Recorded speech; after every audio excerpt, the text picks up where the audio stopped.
bring 'em out, bring 'em out, bring 'em out, bring 'em out. It's hard to yell when the barrel's in your mouth. Come on. Bring 'em out, bring 'em out. Hey. Bring 'em out, bring 'em out. Yeah. Bring 'em out, bring 'em out. Hey.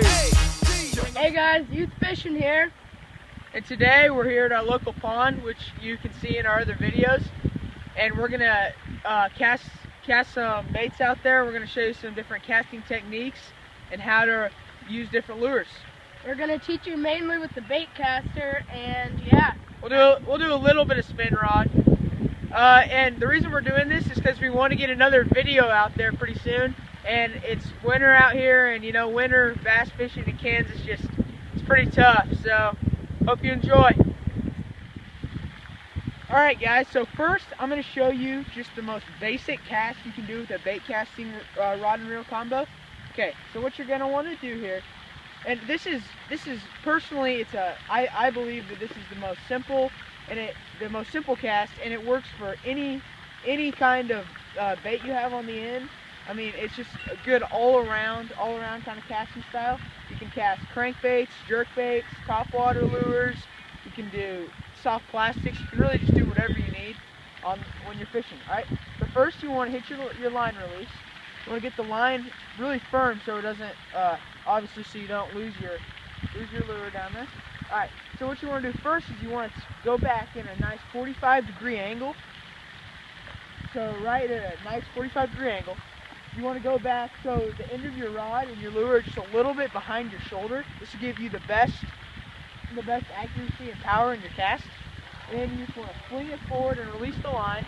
You stop your line, your lure. You put your finger on the line to stop your lure right before it hits the water. That takes away any drag or backlash you might get. All right, guys. Now I'm going to show you the action and the way I like to fish these crankbaits out in the shallows here.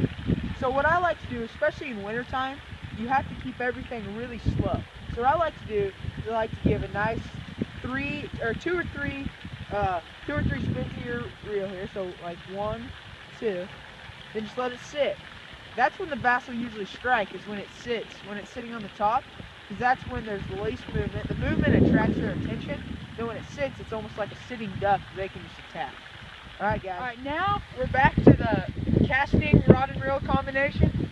I'm going to show you guys how, this is my favorite type of fishing material here. I'm going to show you guys how to catch fish and, I guess more importantly, cast with frogs. All right, frogs are definitely one of the most all-around versatile things you can fish with. They can be used in any sort of terrain. You can use them in open water. You can use them in weed beds, lily pads, moss. Just really all around, okay? and you're using the live target, right? Yeah, the live target. So the cast is just the exact same thing as I showed you earlier in this video. You just want to do your cast. You want to stop it. All right, now with the frogs, there's two main types of action you can do. What I usually like to do is I like to reel about 2 or 3 times. So you get a nice pop. You get a nice jump of the frog and let it sit for about 4 to 5 seconds to make it look more realistic, like a normal frog, okay? So I'll show you this again. So you want to pop it and then let it sit. And then pop it and then let it sit. So it gives a frog-like features. Okay. So I'm going to cast it out there again. Okay, this is another technique, and this technique is used more for bigger bass, if you're trying to catch bigger bass. So what you're going to want to do is it's just a steady reel. And the bigger the fish that you're going for, the faster you need a reel. So if you're going for a monster, the thing is pretty much skipping across the water. Now that's a little overdone. So for a pond like this, that's ridiculous. You never catch a fish. So I do a nice, slow and steady reel, just like that. So it goes about a foot for every 2 or 3 seconds. So nice, slow reel. All right, let's see. Evan's also got a frog on, so we'll see how his techniques are different from mine. Okay, thanks Austin for showing us how to fish a normal frog.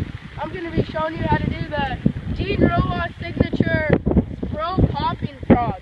This is a great frog. Having that rainforest black, decided to use this. So same cast as we taught you, I'll just use that 45-degree normal cast. Although you can flip the pitch. And this, you just kind of want to do just kind of a steady popping motion, maybe 3 or 4 times. That's what I like to do with the frogs, opposed to Austin's one, but they both get the job done. Then just let it sit. Here, I'll show it again. And you can really see the pop out of that. You see it right in the middle of the screen. Because what it does is it has the same features as a normal popper lure does on the front. So it has a big, almost spoon-like feature on the front that creates a huge wake and draws a lot of attention to bass. As you can see awesome. in M10. So that's how to fish frogs, anything really. So, yeah. Thanks for that great information on the bait caster, Devin. Alright, now we're going to move into the spinning reel and rod combinations. Now these are much easier to handle. They don't quite have as much power and accuracy as the bait casting rod and reel combinations, but if you're not as experienced or a beginner, these are definitely the way to go. And these don't give you as much accuracy, by the way. Alright, so what you want to do here, first off, all you need to do is flip the bail over. What that causes is it causes the line to release, so now you can actually make a cast. You have your line in your hand now. So now you want, same as the bait caster like I showed you earlier, you want to take it back at a 45-degree angle with the end of the rod and the lure slightly behind your shoulder. And you're going to fling it forward, and when you get to the end of your cast, you're going to release the line, and that will allow the lure to move forward. So I'll show you here. You release at the end, it flies over there. Okay. Alright, now that you have your lure in the water, now right now I'm using a War Eagle Super Spoon in the Minnow edition. So now, and I'll show you how to fish this. So now that you have that in the water, in the summertime, this is more of a quick moving bait, and you want to move fast because it's in the minnow color, so it resembles a true minnow. But right now in the winter, everything in the winter is about slow. So you just want to do slow reels, as you can see with my reel here. Just nice and slow. And if a fish comes up and you can feel the fish on you, you gotta just let them fight it, or you gotta let them feel it for a little bit. If you immediately rip it, they're not gonna go after it too hard. So, yeah. All right, let's see what Evan has for us next. Thanks, Austin, for showing us how to catch a spinning reel.